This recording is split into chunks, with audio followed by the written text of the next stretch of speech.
Hi, welcome back. This is part 5 of I Married a Psychopath. One of the things that my ex did was treated children as if they were equal to him. It didn't matter if they were 2 or 22. He treated them as if he, a grown man, was on equal field with them. Specific incident.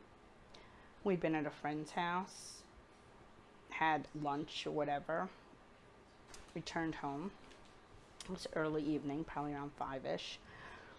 And when we got in, our son was in the living room with my husband, and I was in the bathroom. I heard a blood-curdling scream that got me up and running. My child, and I could only imagine, as I rounded the corner from the kitchen into our living room, my 200-plus pound husband had my 2-year-old son, no, he's probably 3 then, 3-year-old son, pinned to the floor and was biting him. I reached for a wiffle bat that just happened to be there, and I used it to knock the stuffing out of my husband. I picked my child up, who was covered in bite marks, and believe you me, I was in my bedroom, and I ran to my bedroom and locked us in there. I took pictures of my son. I still have those pictures. Actually, my son has seen those pictures by request. And couldn't get out. I was afraid to leave the room. He was pissed off and screaming that I was, being overprotective. So there was that, I was overprotective because he was pinned, my child, to the floor and was biting him. Anyway, I have had friends over that swam in the pool, and my husband would get in there and start acting all rough and throwing the kids around like it's cool and not letting them have enough time to get up and get breath. And the friends would leave or just get out of the pool and say, what is wrong with him? And a lot of the times he had been drinking. Then there were times I had a friend whose son was one of a twin, and the one twin was very sick, and he had a lot of problems. He had to wear a sculpted molded brace that went from right here down to his lower spine because he had a lot of the spinal cord was compressing his nervous system, and they said eventually if they couldn't find a way, he would no longer walk. Well, my ex treated this child as if he were normal and would get really rough with him and then hurt him. And after he'd hurt him and he'd come crying to his mother, she would go and say something to him. He's like, oh, he acts rougher playing with his brothers and stuff and with Ian. He's fine. He's just a crybaby. Until finally she wouldn't let my kid play with them anymore. Well, at least not when he was around. My son's 7th birthday party was at a roller rink. He showed up drunk. He jumped in skates, was skating around. Now, I can't roller skate. Not because I don't know how, but because of my vertigo. It's not a good scene. Okay.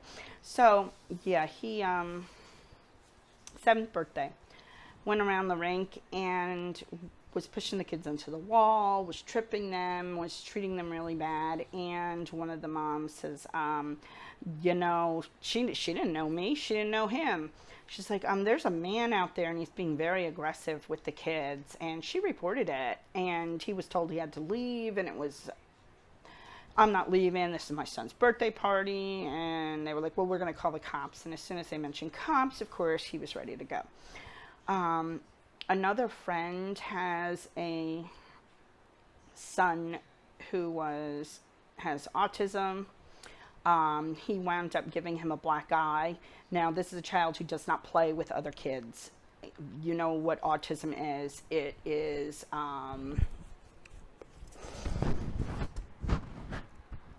antisocial disorder. He did not play with other kids. He did not like other kids. He didn't even like his own brother. Okay, now with that being said, he gave the kid a black eye. You know what he said to social services when they showed up and oh, we were just roughhousing. He has autism. No. He got away with it. He also was abusing my child. And when my child told me, and I did not know this until after he tried to kill us in 2009, and my son told me and our counselor everything. He was showing my 7, 8, 9-year-old, 7, 8, 6, 7, and 8, excuse me, because he was turned 9 after we left, year-old son pornography on the computer. He was letting him drink beer, and he was beating him at will. Anything that Ian did that Doug didn't like or that bothered Doug, he'd smack him around. And the child never told me. He said, but it was Dad. I thought it was the way it was supposed to be. Had I known, we would have left a lot sooner. And he never would have had any contact with my child. No one touches my child.